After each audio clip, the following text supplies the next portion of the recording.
Well, hello guys, it's Amaka, And Camelia. and it is Let's Talk with Amaka and Camelia. First episode for the new year, 2026, and it's not going to be a disappointment because we The year have or the episode? Because both, but the year is back. Yeah, that's a can of worms. I'm not going to talk about the episode. Okay, yeah, the episode. We have a great guest, Marcellas Reynolds. He is a fashion model. He's a fashion model. He's been a fashion model. He's an author, a commentator, a cultural icon. And he is joining us today and to tell us the story about his come up, how he started, his time on Big Brother, and of course his books. The 3 books he has written: Supreme Model, Supreme Siren, Supreme Actress. Whoa, stop. Did you say model, writer, TV host, commentator, reporter? Is this all like built for the limelight? Like literally, is there something you didn't? What? I'm probably missing something. Oh my god! But I mean, I remember him from Big Brother. I remember him from that, and then when I saw that he was a writer of the, I was like, oh my god, this guy is an icon. That's awesome. He is in the fashion industry. He's in the entertainment industry. Yeah. I love his personality. He's very animated when he talks, so it's like so cool. And so we definitely look forward to talking to him, getting to know him, how he got started, his journey. He starts, of course, about the environment now that we're in, and of course, his books, his documentaries, and of course, what he has going on coming up. So you guys, you don't want to miss this. It's going to be so much fun. I can already feel it. So be sure to join us after the conversation and get our final thoughts. See you soon. Today on Let's Talk, the ÁfroStyle Podcast with Amaka and Camelia, we're joined by Marcellas Reynolds, a culture and beauty commentator, reality TV personality, and LGBTQ plus visibility voice whose career spans fashion, media, and lived experience. From his breakout on Big Brother to life as a model, stylist, host, and author, Marcellas shares his supreme truth, what it really takes to stay visible, honest, and powerful in the spotlight, and to build a life on your own terms without shrinking yourself. Enjoy the show. I can change really quickly into something back there. I want to wear the white bathrobe myself. With your initials and all, we love it. It's giving king has arrived. So it's there's a whole story with the white bathrobe. It's very iconic. It's like I'm known for the white bathrobe. I travel with it. I started my career in entertainment as a model, and it was one of the things I insisted upon, like traveling with it when I was a model. So I'd be in Milan and I'd have my white bathrobe. I'd be in like Paris, I'd have my white bathrobe, my own white bathrobe. And it's been such a big part of my life since like the early 90s that I took it into the Big Brother house. Yeah. And so there was a lot of conversation in the Big Brother house about whether or not I was gay, because I didn't come out like immediate, like I'm gay. And people were like, is he gay? Is he not gay?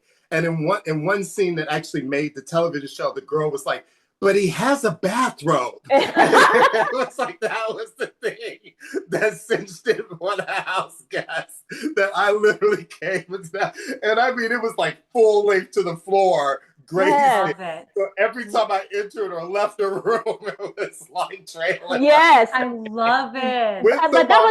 But you were making a statement though, even if you were making a statement without making a statement, which actually you were pretty much one of the first African-American person of color to come out gay during that time. How was it for you? Was there pressure? Did you feel pressure, or you just felt like, you know what, they'll figure it out and it will come out when it comes out? Well, I was the first openly gay Black man to appear on a major network reality show. Got it. I existed in a world before Karamo.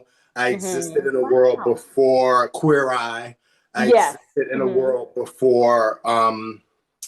In fact, funny story, I bumped into at an event the woman that started The Real World, and we were presenting an award to someone together.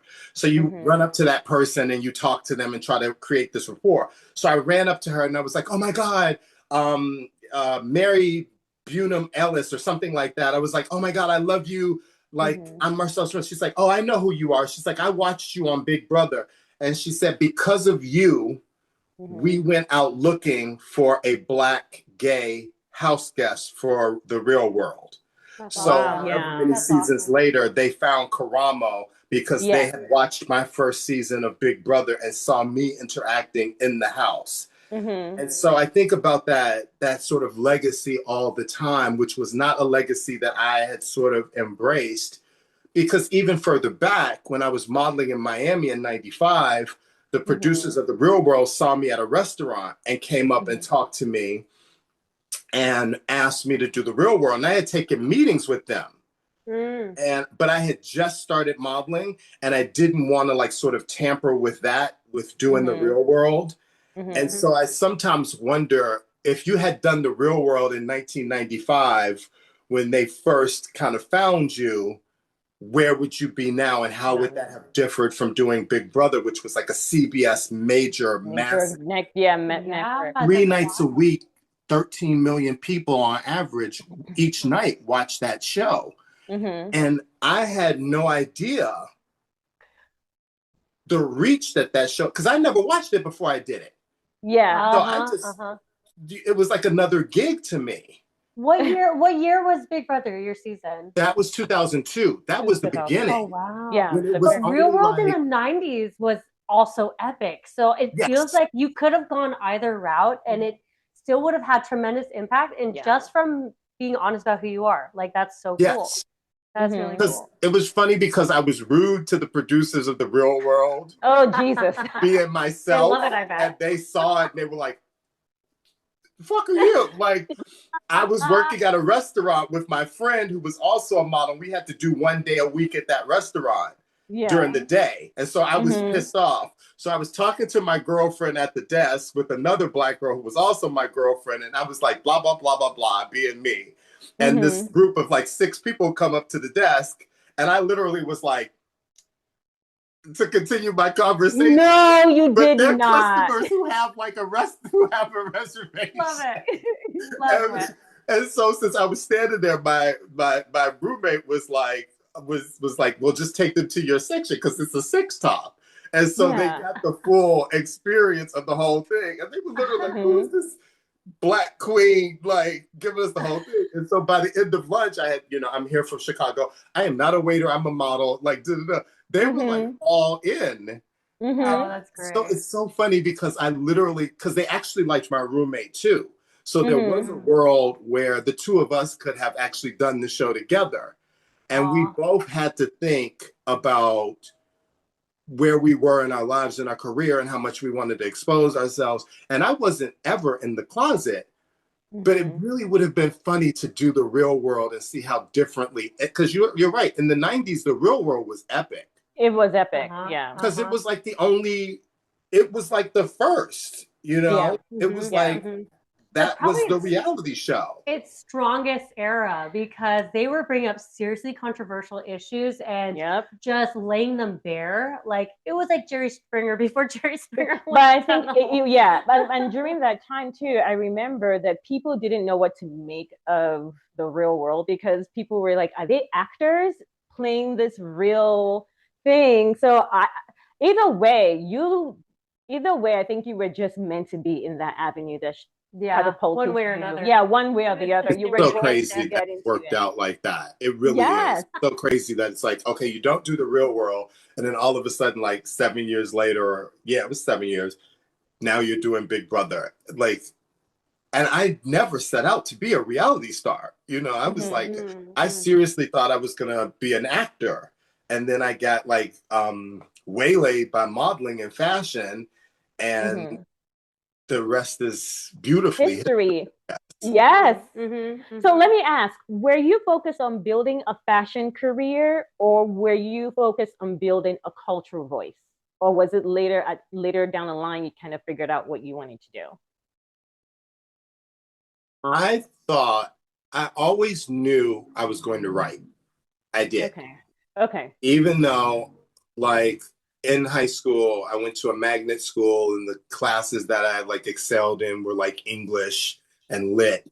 I knew then, and then I was working my way slowly through college. I was an English major and a theater minor because I was actually going to switch that. I was going to a public college in the city, and then I was going to do 2 years, and in my third year I was going to audition into a private college, Northwestern in Chicago, for theater. So I knew I wanted to act. I knew I wanted to write. I thought that either I'd be a writer or I'd be a teacher. And again, like, it just, you know, life happens. And my second year, like literally my second year, when I was like finishing my second year and getting ready to audition, apply to Northwestern, but you had to do it like a proper audition to be in the theater program, I got discovered to be a model. And that sort of changed everything. But I never in my life was like, I want to be of note. You know what I mean? Like, I wasn't one of those people that was like, oh, I want to necessarily be famous, or, oh, I want to do something that changes the culture. I want to be part of like that, of the zeitgeist in that way. I was just really doing the things that responding to stimuli, doing the things that I was presented to. So every time, my mother used to say when I was little, she was like, you were born under the good moon, because things would fall into my lap. And I would be like, oh, today, you know, like at 14, I got a job in a woman's clothing store. By 15, I was making more money than she was because it was commission. And she was literally like, bitch, I'm a nurse. How are you coming here with $2,000 checks? Like, you know, like, and so it just sort of happily, it was like every kind of thing, like, sort of happened that way. And so I'm not saying that it was always easy, because it hasn't been easy, because I am Black and I am gay, but I didn't have a plan. I wish that I had a plan, because I think that if I had a plan, I would be like Law Roach. You know what I mean? I see these boys that came after me that I opened the door for, and I'm like, yes, I want you to do the things that I didn't get to do. I want you to make the money that I didn't get to make. You know what I mean? I want you to see maybe the mistakes that I made and correct those, and have it be easier for you. So I don't know. Oh, it took his thumbs up. Yeah. I didn't know they did this. You did a thumbs up, and now there's. Did I do that? Oh, that's so funny. That is so funny. It's so cute. But you like, it is an interesting perspective, because it feels like there has to always be that person to be the pioneer, and maybe that is just part of the destiny, right?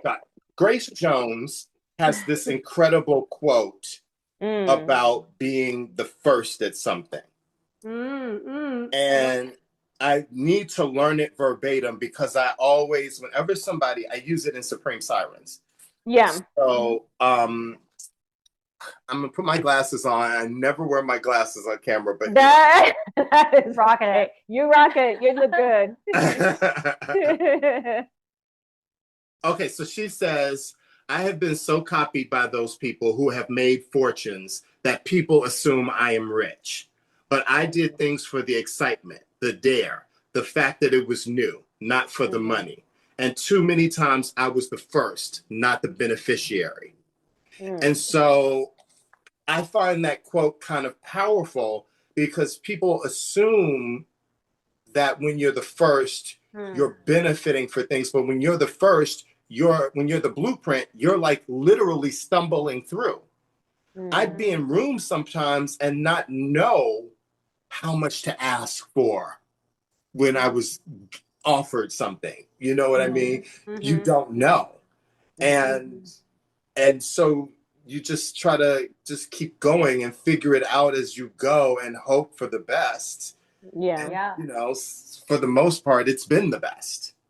Yeah, it's actually what you're saying. But when you were giving that illustration, that kind of reminds me of music, how music comes into play. Like sometimes I read or watch some of these videos, like there's a sample and they do a history on that sample. And then you find out that the sample dates back 50, 60, 70 years. And the originators of that sample do not benefit from that.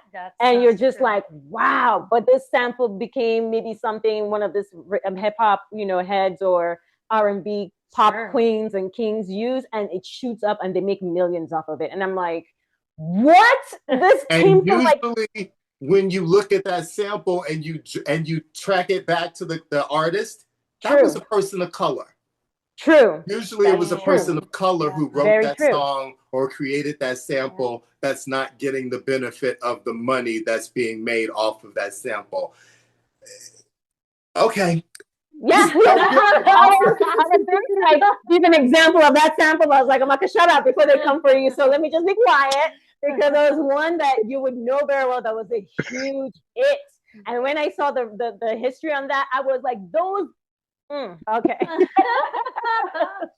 So I hear you. So at what point did you say you no longer wanted to start interpreting the way people view things in terms of fashion, in terms of entertainment, given the books that you've written? At what point in your journey? I have always been acutely aware in my journey of this idea of onlyness. So I was always aware that at most of the jobs I had, no matter what those jobs were, I was the only Black person, or I was the only gay person, or I was the only gay Black person. So a lot of the times I felt like I was the vanguard or the example, right? And I had to be better, because if I wasn't, then people were like, oh, that's how all gay people are, or that's how all Black people are. And a lot of the times it was that now we have terms for it, like microaggression. But a lot of times it was like, oh, you're not like other Black people. Oh, you speak so well.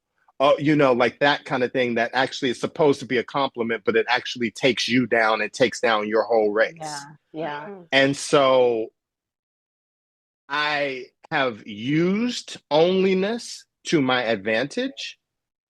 I hope that I have always held the door open for people beside me and people behind me, because one of the things that I do not like is when Black people close the door and try to exclude other Black people. And I really don't like it when gay people do it, because white gays live in that. So my whole journey very early was always like, you are the example, you are the exemplar, you are the one. And what you do in these spaces is very important. Even when I was waiting tables or I was working in retail, before I entered the public vein, I was very aware of the fact that I was being given things because I was special, but I was also aware that I was not special. I was just the only one in that situation. And if you had given other people the opportunity that I was getting, you would see that I'm not special. Got it. Now, of course, I want to think that I'm special and a unicorn in a field of cows and, yada, yada, yada. But I also know that if you give a Black woman a chance, or a brown woman a chance, or if you give a gay person a chance, we're going to excel, because all we need is the chance. Yeah. And we're going to knock that shit out the ballpark. All we need is to get on the field. But so often we don't get the chance to be on the field. So I think very early on in my life and my career, I was acutely aware that, you think I'm special, and you think you're doing a good thing by giving me the opportunity, and I'm going to take that opportunity. That's cute. But I see what you're doing. I'm not dumb. I'm going to play dumb because you like when we play dumb, but you like when cute people are like, don't have a voice, but I actually have a voice, and I'm going to sit here and figure out when the best time is to use it. So strategic. And such a strong perspective, like such a strong philosophy of, instead of feeling like an outcast, this theory of onlyness is really flipping it on it, and it's an empowering way to think about it. I love that, and I think it really put you in a good position for when you were on Big Brother. The world was looking; they were looking at the way you were representing yourself, and what was so interesting about Big Brother was I came into Big Brother after my model and stylist career. And so I was in fashion, which is really inclusive. Although we know fashion has its problems, fashion can be very inclusive, especially to the gays, especially to the blacks. So when I'm in this house with people that are like my age, that are supposed to be my peers, and I'm experiencing a level of racism and homophobia that I had not experienced in the real world on camera. And I'm like, y'all are supposed to be enlightened.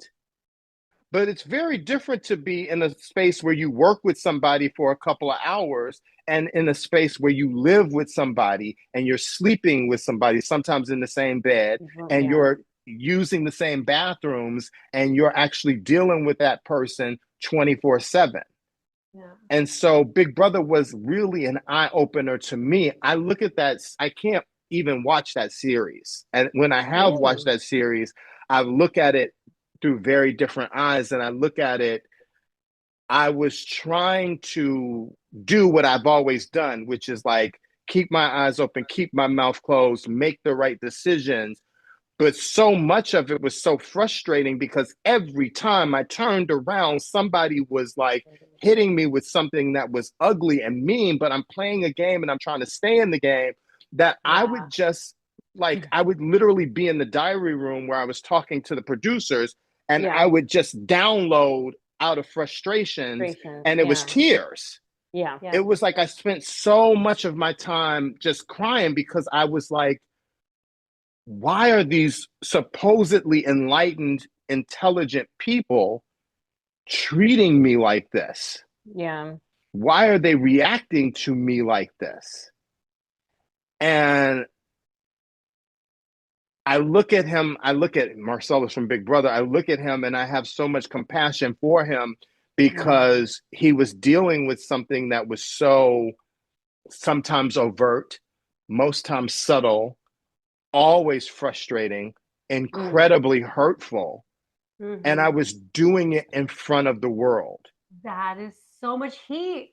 Because in real life, when you meet those people, you can quickly say, boy, bye, and walk to the other side of the street. You're trapped in the house. And I think, I won't lie, I remember when I first heard about Big Brother, I was like, why would I want to watch people in a room just, but it was really saying, no, we're going to put a mirror to your face and show you how people really feel. And the problem is you have no option unless we kick you out. You cannot, you have to stay there and deal with it. But there's the added complexity of the competition and the alliances. And people turn it up a little bit, if you're on TV or on a reality show. So it's almost like the magnification of everyone. It's the magnification of everything. The thing that I find the most funny about Big Brother is that the person that came for me first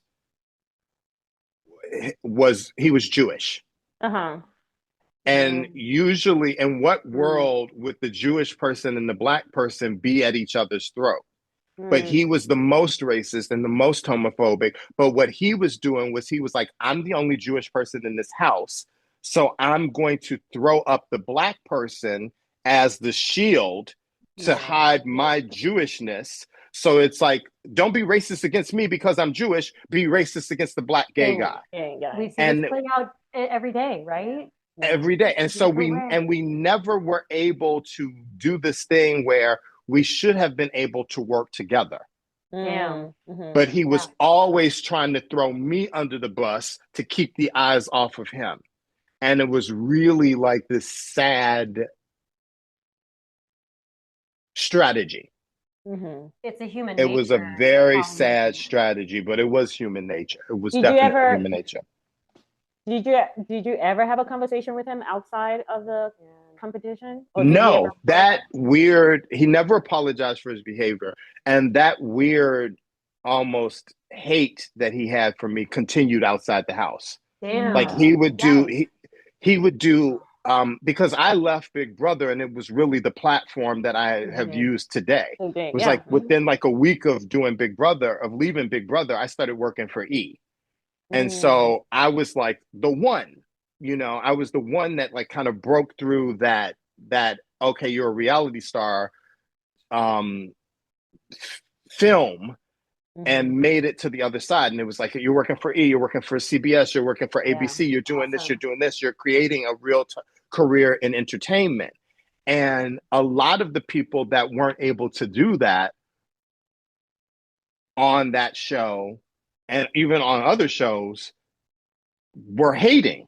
And I'm coming from the place of, no, I'm actually blazing a trail that you all should be trying to follow. Exactly. People are I remember, especially after the first season of Big Brother, it was like every producer in Hollywood wanted to meet me. I had incredible meetings with agents and producers and directors, and people were trying to figure out what they could do with Marcellas from Big Brother. But so many of those meetings went nowhere because they were actually just fans that wanted to meet the guy that was on their television screen on the computer 24/7 because they were watching the live feed. Yeah. So, you know, you go and you meet somebody like Jeff Greenberg, who was in casting at ABC and has cast shows like Modern Family. And you think, and I go in there and I'm like, I'm ready to read for you because my major in college and what I had taken classes for years while I was modeling was acting. So give me a script, let me do my thing. And you have to remind these people that you actually have a talent other than being the hysterical, funny Black guy from the show. You know what I mean? And so it was like I feel like I was taking all these hits. Yeah. And I'm taking hits and opening doors so that the person behind me can get in, but I'm not getting these things because I'm also still the guy that did the reality show. And back then there was this idea, it wasn't the Kardashian era reality where there were opportunities for us. A lot of people hated reality people because they thought we were the people that were breaking the strike because those reality shows came to prominence during a writer's strike. Yeah. So networks started green lighting reality shows to you know, because the writers weren't writing for scripted shows. And so we were seen as scabs. That is so ass backwards. Can we just back that up a little? The entire mentality, the way that it's being presented it's just backwards. It's like, you know, it's really a producer issue if they want to spend the money for a scripted series or if they want to go, you know, the reality route. But for some reason, this reality and performers are getting blamed back and forth. The writers it's like the puppeteers are the ones making all the moves. Yeah. And it's pretty much the whole. Go ahead. One thing they never did and they still haven't done is the moment that a reality person gets on the show, SAG should have made them union. And you should have had to pay us the same way you paid a regular actor. Got it. We were doing, I was making $750 a week my first season of Big Brother. Now, I had come from it with that many eyes on the screen. And I had come from a world where I wasn't like a top model, but I was a real working 6-figure a year model. And my day rate was like $2,500 a day. More often than not, I got that. The only time I didn't get that is if Macy's was trying to book me for $1,500 a day. And then I would be like, well, you have to book me at least 3 days to make it make sense. So to go and do Big Brother for $750 a week, I was like Linda Evangelista. I was like, bitch, I don't get out of bed. It's okay, we put 10,000 or something like that. Yeah, like better be 10,000 if I'm gonna get up to bed. What are we doing here? Like, but it fell into my lap at the right time, and I didn't overthink it. And I wish, and sometimes I wish I had thought about it in that way because unfortunately it killed my modeling career. Being gay, being out that open, it killed it. All of those clients that used me regularly never touched me again. JCPenney, Target, Macy's, Bloomingdale's, Saks, never touched me again. But I was looking for something to sort of kill the model thing. Because I had started styling and I didn't like being a stylist because I was lazy because I was a model. All you have to do is turn up and take your clothes off and put on other clothes and go home. When you're a stylist, there's so much more to it. So in a way, it did do what it was supposed to do. but I didn't think it would kill it to that extent. Yeah. You know, now you're doing reality shows and and we're in the era of influencers, and those same brands would use you as an influencer. Back then it was like, oh, we always knew you were gay, but you weren't gay on to like 14 million people. You were not gay, but right. That kind of thing, yeah. So now it's an endorsement of your lifestyle if we use you. So it was such an interesting time. Which, speaking of which, there are two questions because you kind of harped on them a little bit. What do you think when it comes to gatekeeping now? Do you still see that often more than giving access to people because you have social media and everything? Is that something that, especially in our community, in Black community and people of color, do you still see that gatekeeping as a stronghold right now? Okay, I can answer this a bunch of different ways. So let me answer it as an author. Okay. So, I have the 3 books, the Supreme book series. Yeah. Supreme Models was the first, Supreme Actresses was the second, Supreme Sirens was the third. Yes. I have, as talent, experienced gatekeeping because I'm writing books about celebrities. Yeah. And so now I want each of my books feature interviews with as many of these women as I can get to. And so I have to figure out how to get to them. It's like going to their agents, going to their publicists, figuring out how to get around their publicists, especially with actresses, with Supreme Actresses and Supreme Sirens, because those are like kind of superstars. And so most of them have PR agents, and most of the PR agents are white. And they don't see value in Black projects. So no matter how faux famous I am, Marcellas Reynolds, the entertainment host, Marcellas Reynolds, the reporter, it's still like, well, if I was calling you because I was doing an interview for Vogue, you would have one answer. If I was calling you because I was doing an interview for Essence, you would have another answer. And now I'm calling you to do an interview for my book, and you definitely have a different answer. And so a lot of times I've had to deal with this idea of gatekeeping with celebrities, where it's like most of the women in PRs, and that's funny that I made that Freudian slip. Most of the people in PR are very young women in their career, and they look at a project as it comes in, and they know nothing about Black culture. Yeah. They know nothing about brown culture. And so all they see is, oh, if this is not Vogue, if this is not Glamour, if this is not W, then it has no value. And I have literally talked to people at Essence and people at Ebony, and you would think that Black talent would be tripping over themselves to appear in legacy magazines like those 2 magazines.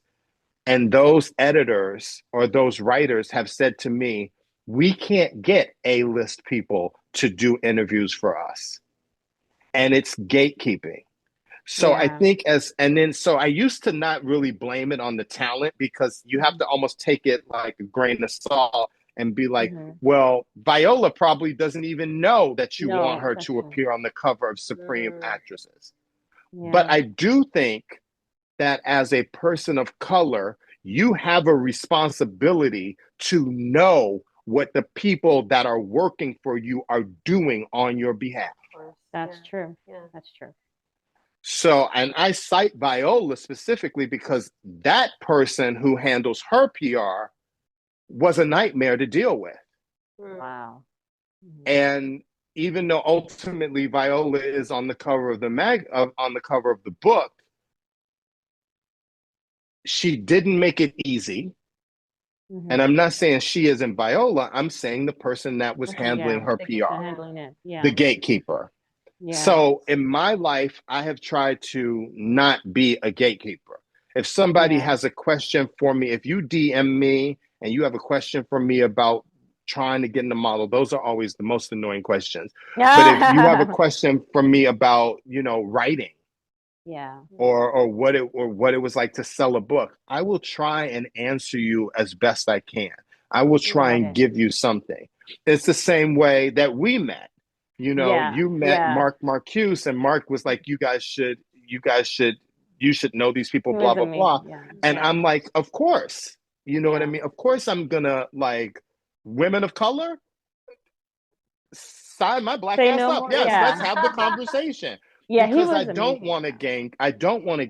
I don't want to I want to give as much of myself as I can, because I've been the victim, for better or worse, of gatekeepers. Yeah, yeah. That's actually what you say is true, and I've said it to her a few times because the magazine ÁfroStyle, and that's how Mark actually got to know about the magazine and the podcast. And I've told her like the one huge thing that we tend to have a problem with is we are community. We always say we demand to be seen, we demand to be respected. And then you have magazines such as ÁfroStyle, which is a fashion editorial magazine that celebrates multiracial, multicultural, entities within and outside of the diaspora, Africa. And we're reaching out to these amazing stars, and we get back no. And you're just like, what the hell? You get back And crickets. you're just like, you're demanding. Yeah. And then not just ÁfroStyle, there are other magazines out there that are representing our people. And for some reason, they would say no.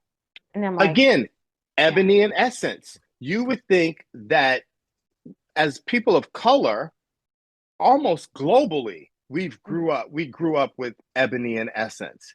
I mean, ebony has been around since the 40s. I think essence has been around since either the late 60s, definitely early 70s. And it's our, it's like our, you can say ebony is like our Time magazine or our Life magazine. Essence is our Vogue. And so if you really want to get to the Black and brown community, what other magazines will get you there? But it's such an interesting thing. I was I have the 3 books. I have the documentary. The documentary has done Supreme Models has done so well on Netflix. And 92Y, which is now 92 New York, is this crazy institution in New York that is part of 92nd Street Y, but they do all this amazing programming, and they've been doing programming for like 200 years. Like T.S. Eliot and Hemingway have have done readings for them. And so they do all this beautiful programming. And one of my goals was to do something at 92 New York. And so I reached out to them directly. And the gentleman that sort of runs that arm got back to me immediately. He's like, I know who you are. I know your books. I know your documentary. We would love to do something. And I was like, yes. And we reached out to, and this is 92Y. Kamala Harris has spoken there, and the Obamas have spoken there, and people launch their television shows there, and people launch movies there, and that kind of thing. And he had this really beautiful idea and wanted to go after these sort of A-list people. And I had already gone after these A-list people to be in the book or to be in the documentary, and to varying degrees of success. And he was so surprised that these people at this level their teams didn't even bother to reply. It wasn't, no, we won't do it. It was like crickets. We're not even replying to your emails. Stop. And I was like, and he was so shocked by it and taken aback. And I was like, I'm not shocked by that. I appreciate that you thought that my work had that kind of level of gravitas, but I'm not shocked that so-and-so, I'm not going to name names there, but I'm not shocked that so-and-so did not respond to our email to come and do a panel at 92 New York. That's crazy. So how do we change, or what would you say we should do to change it? Because, Black creatives, they're invited into the conversations, but they're excluded from the long-term influence, right? So how do we change it where we no longer just become a cultural influence, but we actually have cultural ownership moving forward? Because we would think that right now with social media, everything's on blast, everybody's an influencer. but everyone doesn't have. Look at his face. Oh, it's a good point. But calling somebody an influencer now is like being a porn star. Like I think, like I'm like, please don't refer to me as that. That I don't want that. I don't want that. okay, let's find the right word then. But how do we switch that then from like we said, everybody wants to be an influencer, but how do we move from being an influencer to really having that cultural ownership, and it stays that way going forward? I haven't found the formula, right? The fish thinks from the head, right? So it's like it literally has to be the star, the celebrity, the CEO has to remember what it was like on the climb up and want to help the people that are on their climb. One of the things that I've never understood about fame is like most people don't start out famous unless maybe they're a Nepo baby. So we all come from someplace and we all do the work and we all, scrape and fight to get to a certain place. And then once we got that to that certain place, we forget where we came from and we close off and we won't do interviews and we don't want to meet people and we don't want to help others. And we want to almost hold on to our fame because we got here, you be damned. You know what I mean? So I really think it's going to take this idea of, it felt like we were seeing that at the beginning of during the protests with Black Lives Matter during the pandemic, where Black people were really taking ownership of their Blackness and their creativity and their output. And we were really opening up to each other and giving each other the helping hand. Yeah. But I almost feel like now in this era of the Trump and anti-DEI and the fallback that we're experiencing because of racism and homophobia and the far right and fascism, and that now Black people are again going, mine, I'm not sharing. Yeah. But for me, in a time like this, it is so much more important for people of color to share with each other, for gay people to share with each other. Not to name drop, but a really good friend of mine, Mickalene Thomas is a really good friend of mine this is just this beautiful, incredible artist. And she's a queer woman of color. And Mickalene pointed something out to me.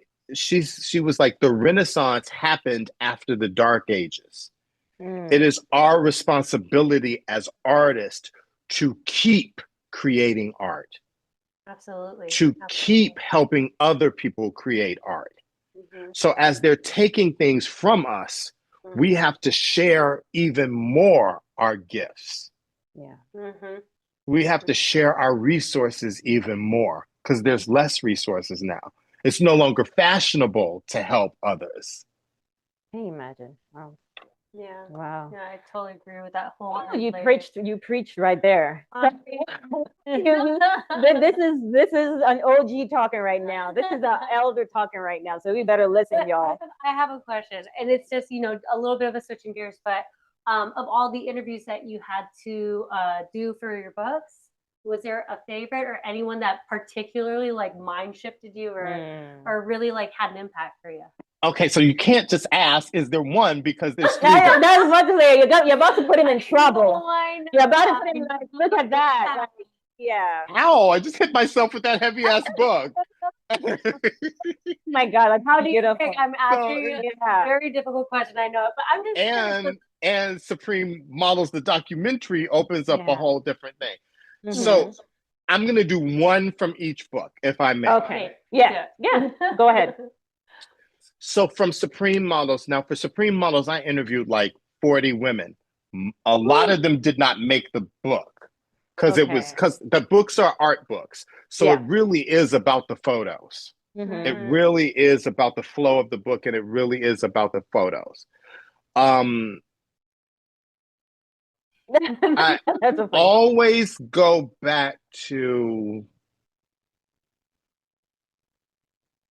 there's a model named Karen Alexander from the late 80s into the mid 90s.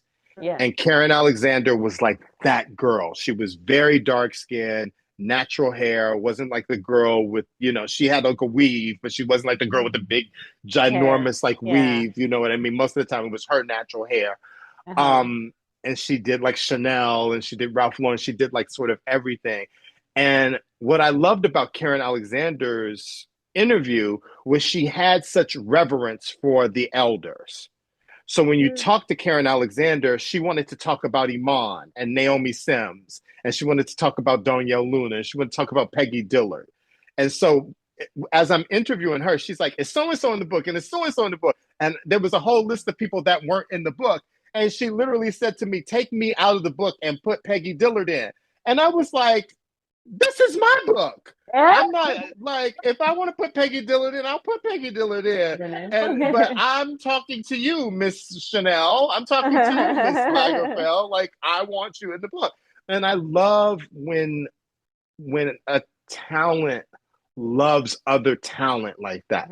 I love when women of color love other women of color like that. You know what I mean? So I love. And because of Karen, I actually ended up going back and taking somebody out and putting Peggy Dillard in the book.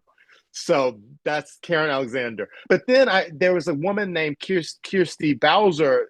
What's Kirsty? Yeah, Kirsty Bowser, who was best friends with Whitney Houston when they were teenagers because they were both models. And she had all these incredible stories about Whitney, teenage Whitney, before she became Whitney Houston. And those stories were invaluable. So I love Kirsty's story. And then I love Rashumba's story because she talks about, I'll always think of Rashumba decides she wants to be a model and she packs a suitcase with sardines, saltines, and Kool-Aid. That's what she takes with her to Paris because she's like, I'm about to go to Paris and become a model. So I got to take enough. I got to take enough with me to eat. I got to have something to drink. I know they got sugar in Paris, so I'm going to take me some Kool-Aid with me. I love that. Like, and like her first big job is Saint Laurent, and it changes everything. So I love that story. Wow. Okay, so for Supreme Models, I interviewed I interviewed Lupita Nyong'o, I interviewed Viola, I interviewed Lynn Whitfield, I interviewed Awesome. I have a crazy story about Zendaya that I can't repeat. That's killer. When I tell you I ride so hard for Zendaya and I ride so hard for her team, because her team was like, they're the opposite of gatekeepers. Like they literally will tell you, no, she's not going to do that. But they'll get back to you and they'll be like, yes, she's going to do that. This is the terms. Give me that. Give me that. Like, I really connected with Tiffany Haddish. Oh my gosh. And Tiffany is very controversial. She's very outspoken. We had similar backgrounds. And Tiffany and I sat on that phone for like 2 hours, which was too much. Wow. And when I tell you we cried, we laughed, my editor had to listen to the interviews after they were done. And there's like whole portions of the interview with Tiffany that are unintelligible, illegible, because we're literally both like,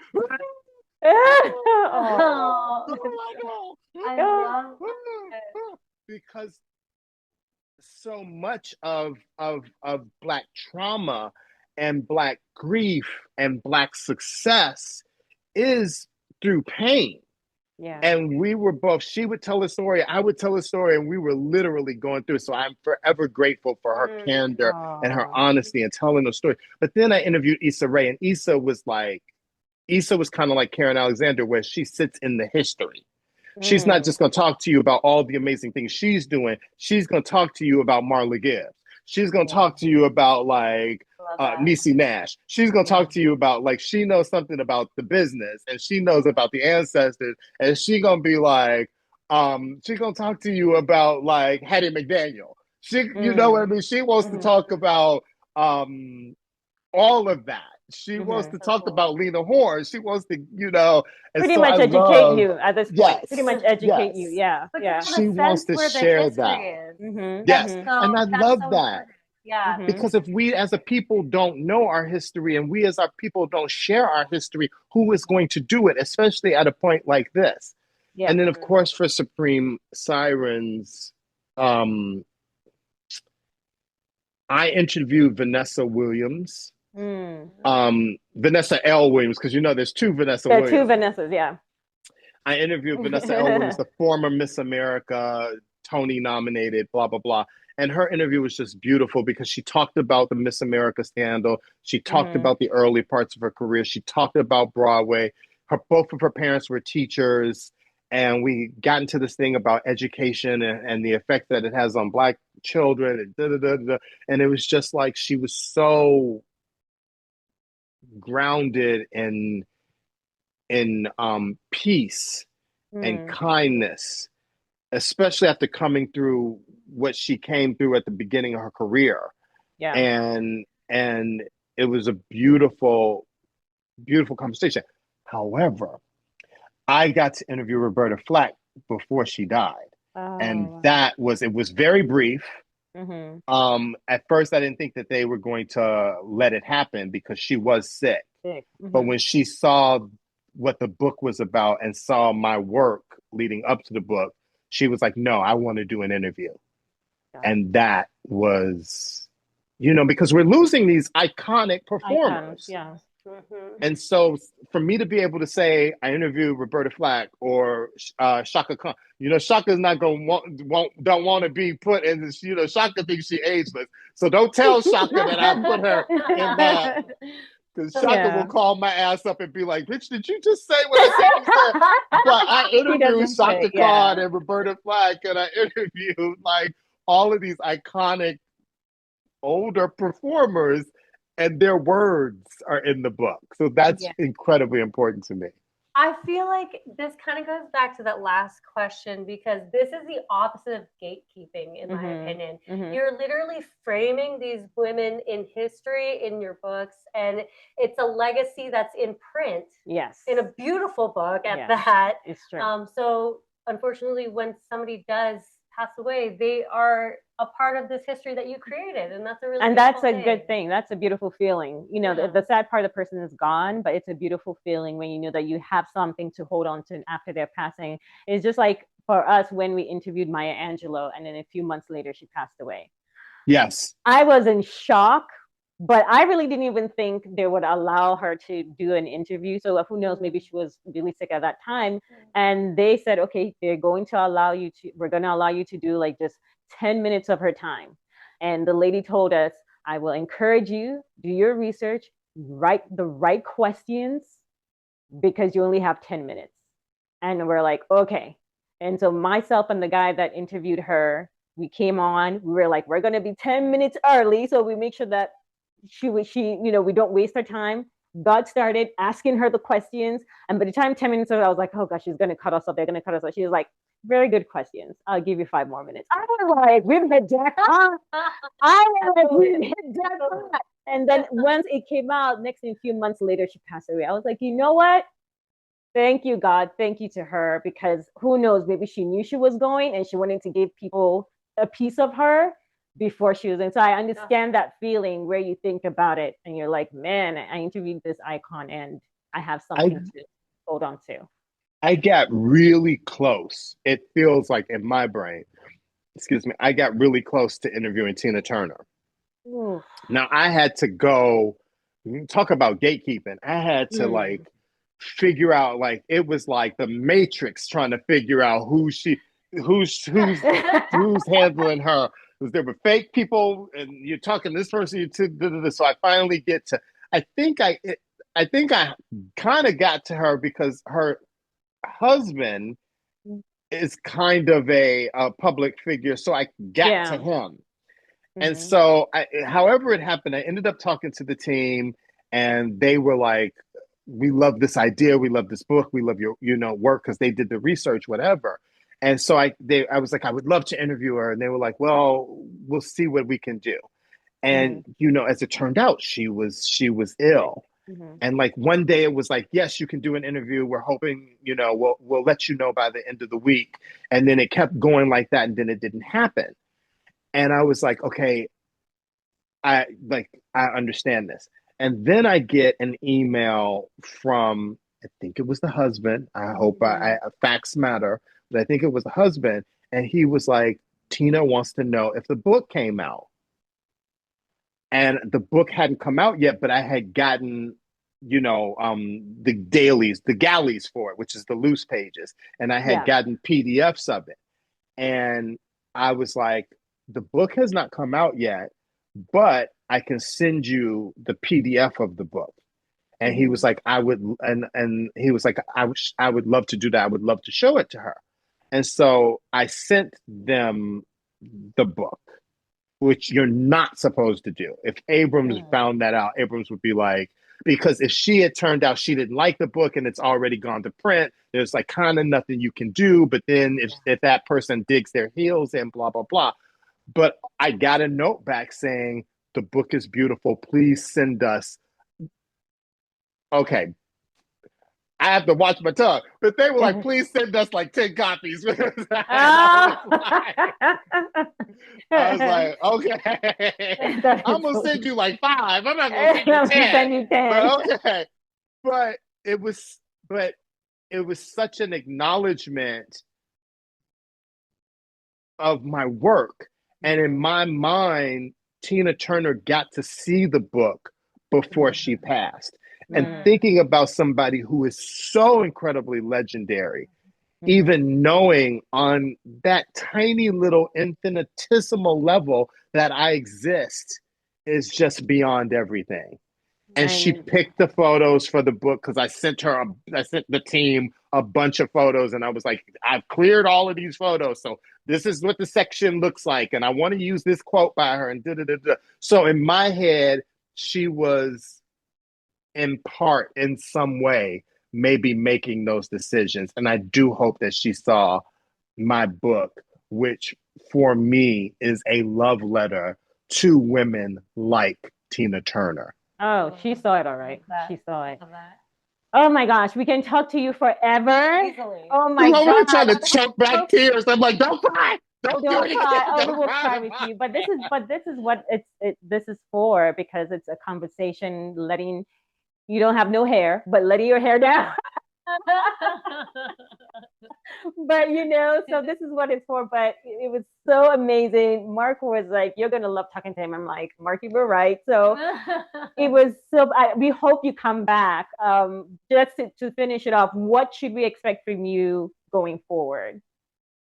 I think that all 3 of my books deserve documentaries. Yes, so I'm sir. about to begin pitching. I'm about to begin pitching documentaries for each book. I'm starting with Supreme Sirens. I partnered with Micheline Thomas, the artist, and we're going to launch Supreme Models as a museum exhibition. Ooh. So we are working on the pitch for that. And I think that is going to be beautiful and impactful. And we're hoping that it becomes a touring museum exhibition. And the ideas we have to tell that story are unlike anything you've seen. It sits in the seat of Black beauty and Black power in this incredible way. So I'm pitching that. And then I have pitched 2 more books to Abrams.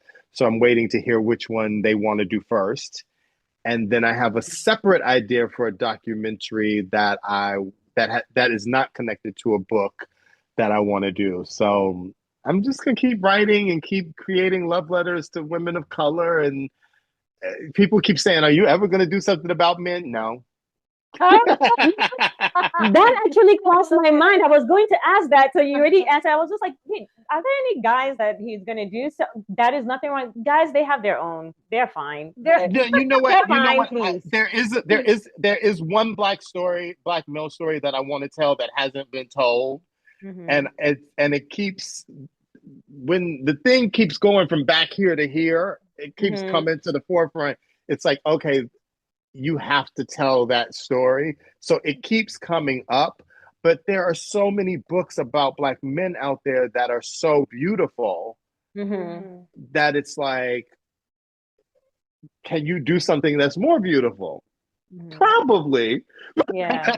Yeah. But are we here. Gonna see. We gonna see. We are here. If you want us as extras in any way, we are here. I love it. Aw, You never know. Hey, you never know. We're here. I'm telling you, it was such a pleasure. But I'll come back and give you guys the exclusive on the next. As soon as Yes, something I confirms. love it. Yes, we definitely love that. Just hearing you talk about the behind the scenes, putting things together, it's so eye-opening. I love that. So we would definitely love to talk to you again and see how things are going and what's going on and any tea we need to know. We would love to hear that. And thank you so much for your time. It was such a pleasure. You're such a legend, whether you know it or not. I'm sure you do. I'm sure you do. So you're a legend. I hear it every now and then. I don't know Yeah, that I believe it, but okay. From us, but it was such a pleasure. You're amazing to talk to. I mean, typically we don't talk for too long, but I was like, this guy's story is just so interesting. You know, you're just too fun. And then I know you have a lot to still tell, but we won't take too much of your time anymore. But we would love for you to come back. But till then, thank you so much. We wish you nothing but love and the best. Thank you for having me. Thank you for thinking that I had a story worth telling. I really appreciate it. No, it was. You got a lot of stories. Yes. That are very worth telling and hearing. So I'm so grateful. Yes. And I honestly, just before you go, I could see someone making a biography, a documentary about you, about how you even put the books together. If you haven't thought about that, ding, ding, ding, you may want to do that. Because maybe. It would be really cool to talk about how everything came together. I will it be really I will would, be watching. It's its own story, for God's sake. It's its own story. It was not easy. It is. Thank you so much for your time. Enjoy the rest of your day and weekend, and we'll connect with you soon. Bye. Bye. Final Oh thoughts. God, he's so fun to talk to. Isn't he? He's so open-hearted. So open. You literally get that the moment he just started talking. Second he came on. Yeah, the moment you're like, yep, we're gonna get a lot today from him. And then you can just the way he thinks about life or his perspectives, they're just so fascinating and so true and authentic. Like, what a great guest to have today. It was. And the thing is that just you could hear the passion as he spoke about his work. As he spoke from beginning to end, but especially when it came to his books and that question you asked him about who he loved, I was like, yeah, you just got him going, because you're like, he's not gonna pick one. Because I want to know more about the book. But my point is, the moment he started talking about it, the passion and then at the end when he was like, you could tell, I could actually tell he was a little choked up, but then he stopped himself. That's why at the end he was saying, don't cry, because when you think about what you went through to get to what you have, and the reception that he got from people, from the people he featured to people, the readers, the consumers, it's a beautiful thing. Because that's why I'm like, if you haven't thought about putting together behind the scenes, you should, because the stories that he has. Gosh. Well, see, you know that he loves what he does. Yeah. He loves it so much, and it sounds so fun. And it's a symbiotic relationship. Like, he's celebrating these people, but he's also, creating something tactile where they are going to be in that book forever. So that's so cool. That's so awesome to be the historian, the journal, the cataloger of all that. So. And starting off as a model, and then I'm just like, you don't play as a go with the flow. Like, he just went through the ranks, and he's up there, and he deserves all the success that he got, because when you see the books, they're beautiful. Supreme models, supreme sirens, supreme actresses. Beautiful, well put together. So congratulations, Marcellas. You deserve all the success that you are getting right now, because why not? It's one for the books, as they say. It. Definitely. So guys, if you enjoyed this conversation with Marcellas, please comment, leave your thoughts, your notes We will see them. Follow us on Instagram, follow us on Spotify, follow us on YouTube. Let us know your thoughts and also who you'd like us to connect with. We'll be more than happy to take a look at it and see what we can do about that. Until then, thank you so much for joining us. We will see you next time. Bye. Bye. Thank you for joining us on this episode of Let's Talk, the ÁfroStyle Podcast with Amaka and Camelia. We hope you enjoyed it.